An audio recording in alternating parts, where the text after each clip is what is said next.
सही आ रही है।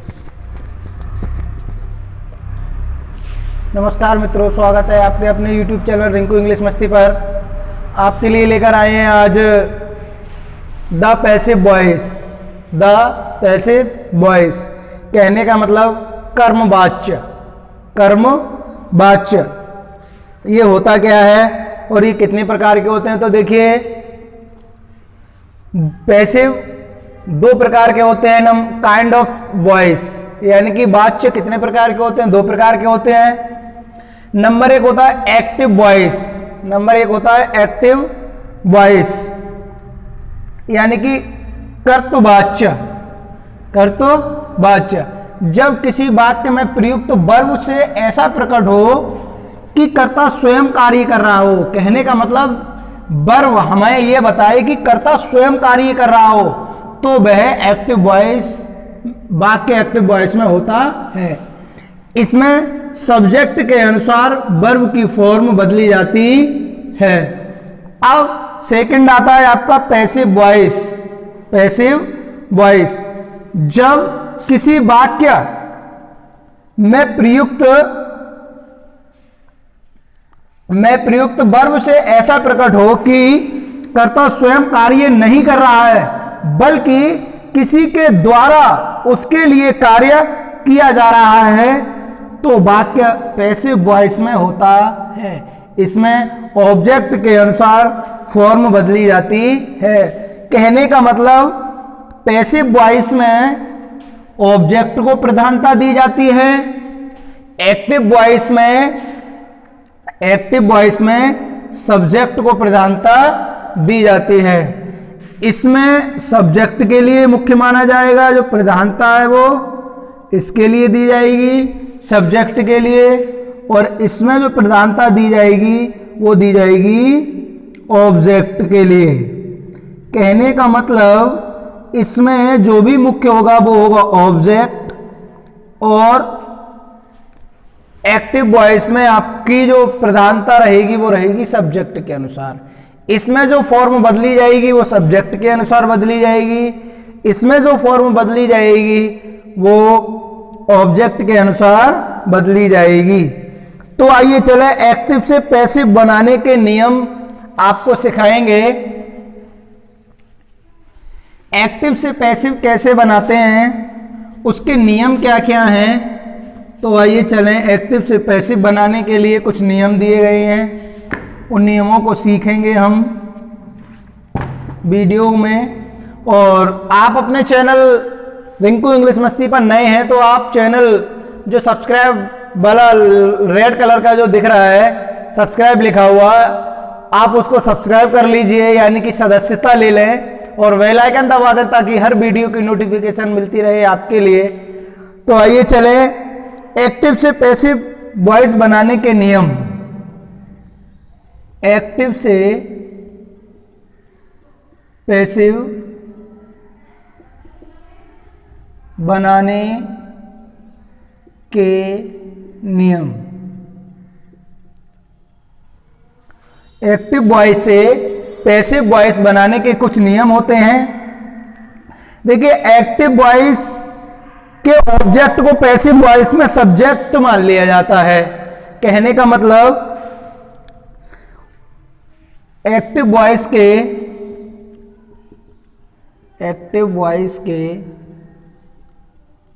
ऑब्जेक्ट को पैसिव वॉइस में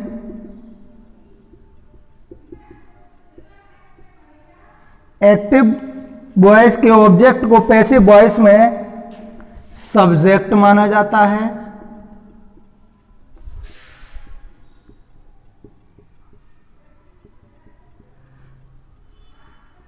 ये आपका रूल नंबर 1 हो गया। कहने का मतलब एक्टिव वॉइस के ऑब्जेक्ट को पैसिव वॉइस में सब्जेक्ट माना जाता है। Rule number 2, active voice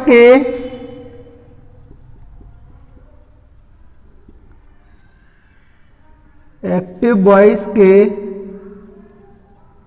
subject को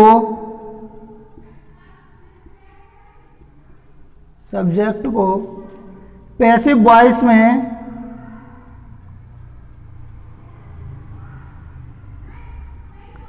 पैसिव वॉइस में ऑब्जेक्ट के रूप में प्रयोग किया जाता है। ऑब्जेक्ट के रूप में प्रयोग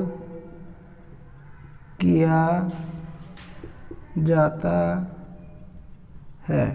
कहने का मतलब अब एक्टिव वॉइस के सब्जेक्ट को पैसिव वॉइस में ऑब्जेक्ट के रूप में प्रयोग किया जाता है। नंबर 3 है पैसिव वॉइस के ऑब्जेक्ट से पहले बाई लगाया जाता है। पैसिव वॉइस के ऑब्जेक्ट से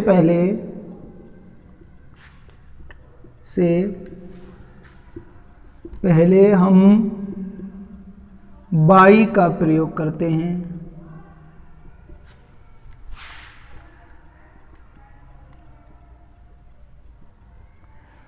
ऑब्जेक्ट से पहले बाई का प्रयोग करते हैं। नंबर 4 आ गया आपका नियम। पैसिव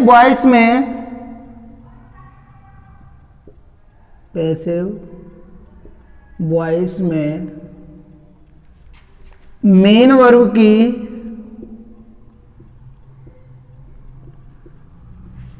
थर्ड फॉर्म का प्रयोग करते हैं।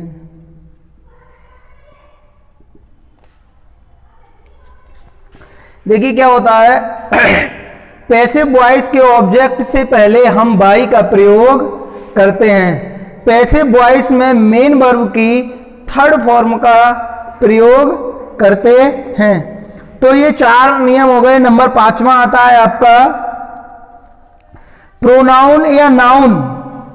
प्रोनाउन या नाउन सब्जेक्टिव केस तथा ऑब्जेक्टिव केस में परिवर्तन निम्न प्रकार किए जाते हैं। तो आइए चलें उन नियमों के लिए भी हम जान लेते हैं कैसे प्रयोग किए करेंगे। देखिए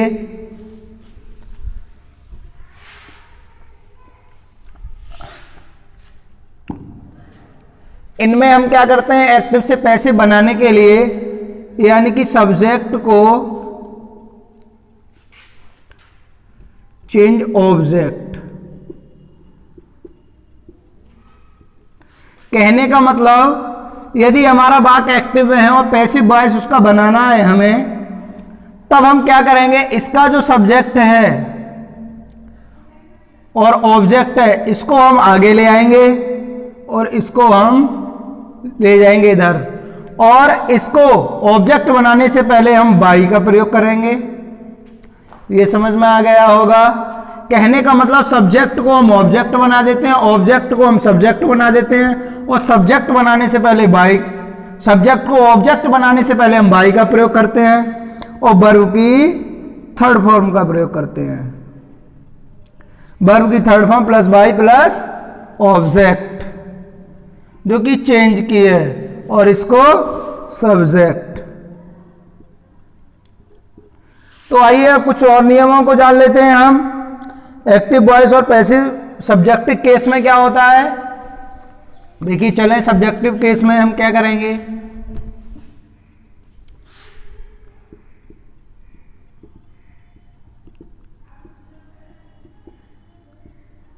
सब्जेक्टिव केस के लिए प्रयोग क्या करेंगे। देखिए हम क्या करते हैं कि एक्टिव वॉइस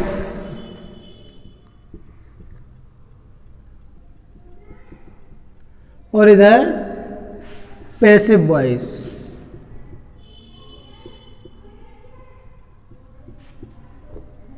हमको क्या करना है अब इसमें, आई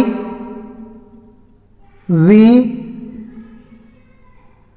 आई हो गया, वी हो गया, यू हो गया, ही हो गया, दे हो गया, और आपका सी हो गया। तो इनको हम चेंज करेंगे पैसिव वॉइस में। आई की जगह हम मी का प्रयोग करेंगे, बी की जगह हम अस का प्रयोग करेंगे, यू की जगह हम यू का प्रयोग करेंगे, ये थर्ड का है। ही की जगह हम हिम का प्रयोग करेंगे, दे की जगह हम देम का प्रयोग करेंगे,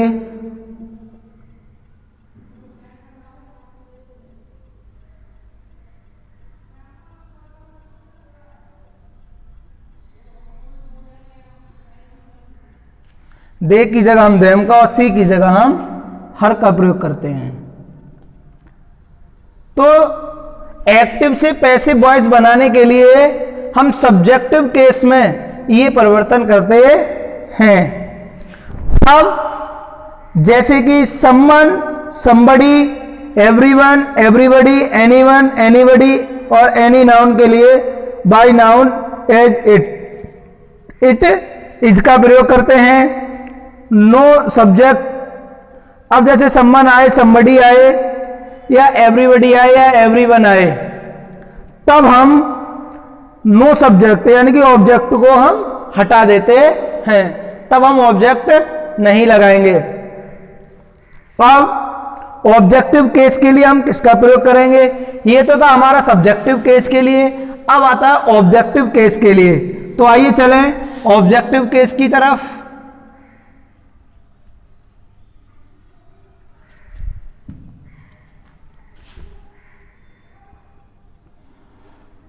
ऑब्जेक्टिव केस की तरफ। ऑब्जेक्टिव केस में हम क्या करेंगे? कहने का मतलब इनका हम इधर कर देंगे, उल्टा कर देंगे, इनका हम उल्टा कर देंगे। जैसे कि इसको हम मी, इसका हम करेंगे अस, इसका हम रहने देंगे यू, इसका रहने देंगे हम हिम, इसका करेंगे देम और सी का करेंगे हम हर। अब हम क्या करते हैं, जब ऑब्जेक्टिव केस में इधर जाएंगे तो इसका आई हो जाएगा, इसका बी हो जाएगा, इसका यू, इसका ही, इसका दे और इसका सी। तो ये था आपका ऑब्जेक्टिव केस के लिए परिवर्तन। और इधर वाले जो हैं आगे आगे के, वो आपके सब्जेक्टिव केस के तरह लिए हो गए।